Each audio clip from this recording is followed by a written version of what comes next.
ஆண்டவரும் இரட்சகருமாகிய இயேசு கிறிஸ்து நாமத்தினாலே உங்கள் யாவருக்கும் என் அன்பின் வாழ்த்துக்கள். பரிசுத்தமான நாளை காண செய்த தேவனுக்கு நன்றிகளை செலுத்துவோம். இந்த நாளிலும் நாம் எடுத்துக்கொண்ட வேத பகுதி சங்கீதங்கள் புத்தகம் 13ஆம் சங்கீதம் 5வது வசனம்.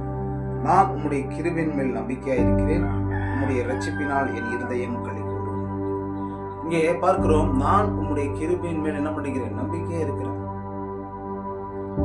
என்னுடைய வாழ்க்கையில நான் அவர் மேல் நம்பிக்கை வைச்சேன்னு சொன்னால் என்னை தேவன் என்ன பண்ணுவார்?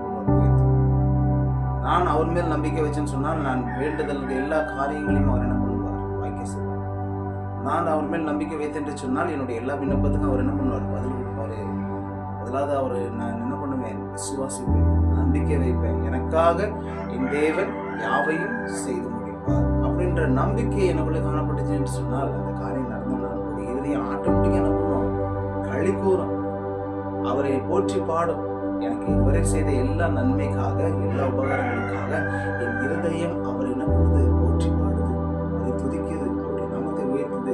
சங்கீதக்காரன் அதனால எல்லா நேரங்களிலும் இன்பம் வந்தாலும், துன்பம் வந்தாலும், கஷ்டங்கள் வந்தாலும், கண்ணீர் நிமிடத்தில் காணப்பட்டாலும் அவர் தேவனுடைய சமூகத்தில் என்ன பண்ணுவான்? களி கூர்ந்து அவரை ஆராய்ந்து அவருடைய நாமத்தை உயர்த்தி அவரை துதிக்கிறவனாக காணப்படுவோம். நாம் நம்மளுடைய வாழ்க்கையில் அவரை துதிச்சு கொண்டே இருந்தோம்.